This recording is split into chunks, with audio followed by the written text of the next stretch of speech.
On August 27, 1992, as the dark remnants of Hurricane Andrew barreled across Tupelo, Mississippi, 13-year-old Leigh Occhi was left home alone for less than an hour. When her mother returned, the front door was unlocked, the garage light was glowing, and the hallway walls were smeared with wet blood. But Leigh was gone. Nearly 2 weeks later, a mysterious package arrived in the mail. Inside were Leigh's eyeglasses, sent with no note, no ransom demand, and no explanation. More than 3 decades have passed, and the horrific question remains: who wiped away the blood, and what happened to Leigh Occhi?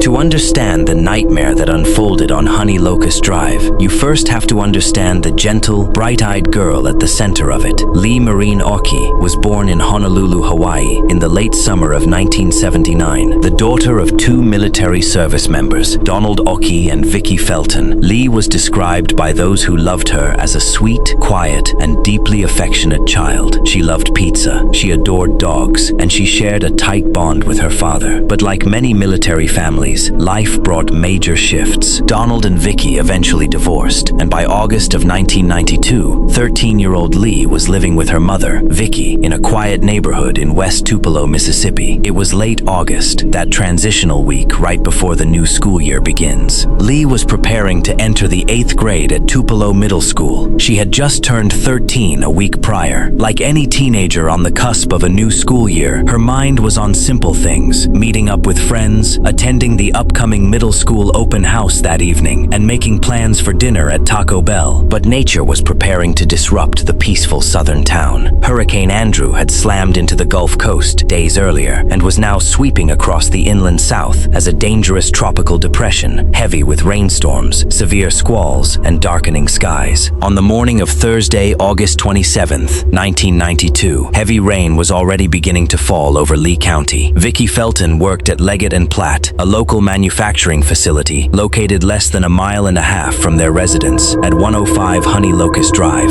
Because school hadn't officially opened for the semester, Leigh was spending her very first morning staying home alone. According to Vicky's account, the two woke up together and ate breakfast. Around 7 a.m., Vicky noticed Leigh was still lounging in bed. Before leaving for work, Vicky reminded Leigh to stay inside and lock the doors due to the impending storm. At approximately 7:50 a.m., Vicky backed her car out of the driveway and headed to work. Leigh was wearing her yellow nightgown, safe inside her home. She would never be seen alive again. Vicky arrived at her office just before 8 a.m., but as the sky outside turned an ink-black gray and rain began to pour in sheets, she grew increasingly uneasy. Worried about how severe the storm might get, Vicky borrowed a weather radio from her supervisor to track the storm's path. Around 8:30 a.m., roughly 45 minutes after leaving her house, Vicky picked up the telephone to call Leigh. They had a special ringing pattern, so Leigh would know it was her mother calling. Vicky let the phone ring. No one answered. She dialed again. Still, silence. Instincts screaming that something was wrong, Vicky left work immediately. The drive back to Honey Locust Drive took less than 5 minutes. When Vicky pulled up to the house around 9 a.m., the scene was immediately off-kilter. The automatic garage door was wide open. The garage light was burning bright in the daytime gloom. Vicky stepped inside, calling out her daughter's name into the quiet house. There was no response. She moved from the entrance into the hallway, and that was where the nightmare materialized. Splattered across the hallway wall was red blood. On the floor lay a wet, pooling smear of blood. Frantic, Vicky ran from room to room, shouting for Leigh. She checked the bedrooms, searched the backyard, and checked the storage shed. Leigh was nowhere to be found. At 9 a.m., a frantic call reached the Tupelo Police Department. When investigators arrived at 105 Honey Locust Drive, they walked into a deeply unsettling crime scene. There were no signs of forced entry. The lock on the door hadn't been kicked in. No windows were broken. Whoever had entered the home had either been let in by Leigh, possessed a key, or walked through an unlocked door. As forensic technicians carefully inspected the house, what the physical evidence revealed a violent, terrifying struggle. Blood was found smeared along the walls of the hallway, on the frame of Leigh's bedroom door and inside her upstairs bedroom. Bloodstains on the doorframe were consistent with severe blunt force trauma to the head, positioned at a height that directly matched the 13-year-old girl. Inside the laundry hamper, detectives uncovered a crucial piece of evidence: Leigh's yellow nightgown, heavily saturated with blood. Even more chilling was what police discovered in the bathroom. Smears and faint blood traces indicated that the perpetrator had taken time after the assault to clean up the bathroom, attempting to wipe away evidence before dragging or carrying Leigh's body out of the house. The blood pool in the hallway was still fresh and wet when police arrived. In 1992, modern DNA profiling was still in its infancy. Crime lab tests could only confirm that the blood was type O, matching Leigh's blood type. A 13-year-old girl had suffered a brutal attack inside her own home during a daylight window of less than 45 minutes. Yet, her body was gone. Outside, the storm was reaching its peak. Rain poured down in torrential waves, severely compromising the immediate search efforts. 12 patrol officers, accompanied by bloodhounds, were dispatched to scour the half-mile perimeter surrounding the home. They checked a 10-foot drainage ditch along the property line and pushed into an 80-acre expanse of dense brush and woods nearby. But the torrential rainfall washed away scent tracks. The bloodhounds were completely blinded by the deluge. By August 28, the rain began to clear, and hundreds of local volunteers joined law enforcement in a massive sweep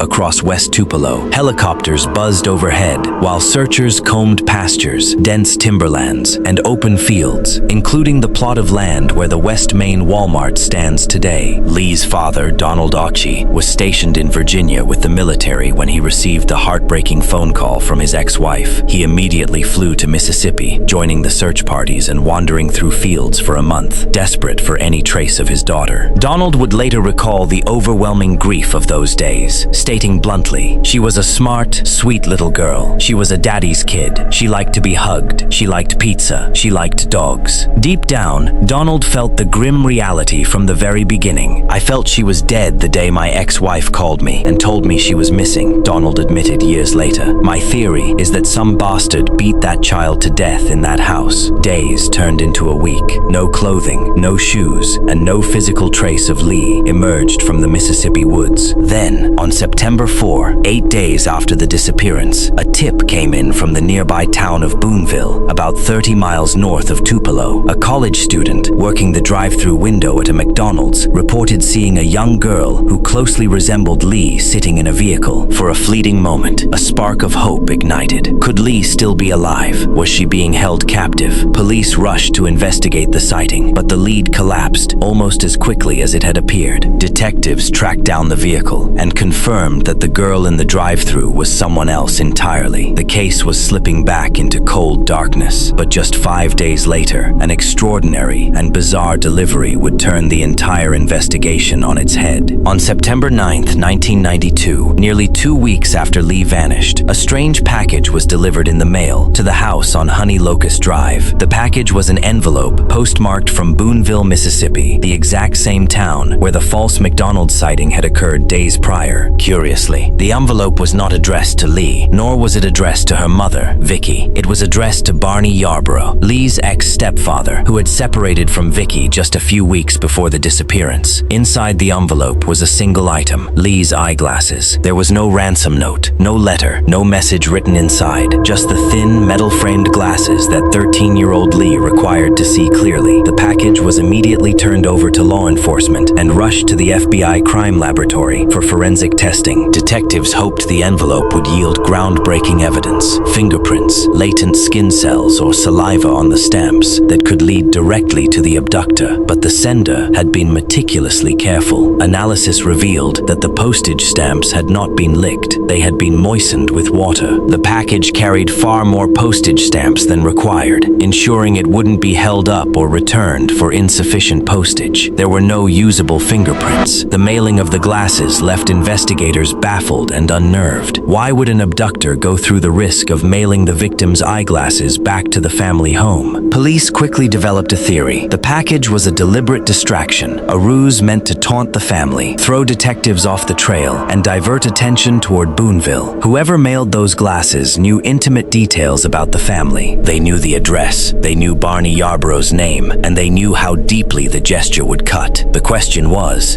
the sender an opportunistic predator playing a sick game, or was it someone much closer to home trying to manipulate the narrative? As months bled into years, the investigation into Leigh Occhi's disappearance spun through a maze of false hope, local rumors, and chilling potential suspects. In November 1993, 15 months after Leigh vanished, a horrific discovery threatened to bring the search to an end. A human skull was discovered buried in a muddy soybean field near Nettleton, south of Tupelo. Initial reports sent shockwaves through the community. The Monroe County coroner publicly announced that dental records positively confirmed the skull belonged to Leigh Occhi. Her family braced for the tragic finality they had dreaded for over a year. But just 48 hours later, state medical examiners issued a staggering retraction. The initial identification had been a catastrophic error. Advanced forensic comparison proved the skull did not belong to the 13-year-old girl. Instead, the remains were identified as 27-year-old Pollyanna Sue Keith, a woman who had gone missing from nearby Shannon, Mississippi, months earlier. The Occhi family was thrown back into liminal agony. Leigh was still out there, lost to the shadows. Detectives turned their focus back to the people closest to Leigh, systematically examining every person of interest. First was Barney Yarborough, the ex-stepfather to whom the package of glasses was addressed. Rumors had circulated regarding tension in the household, but Yarborough cooperated fully with law enforcement. He possessed a solid alibi for the morning of August 27th, voluntarily took a polygraph test, and passed with no signs of deception. Police officially cleared him early in the investigation. Next came a local man whose connection to the case raised serious alarms: Oscar Mike Kearns. Kearns was a Sunday school and vacation Bible school teacher at Holy Trinity Lutheran Church, the very church Leigh and her mother attended. He lived just 1 mile away from Locust Drive.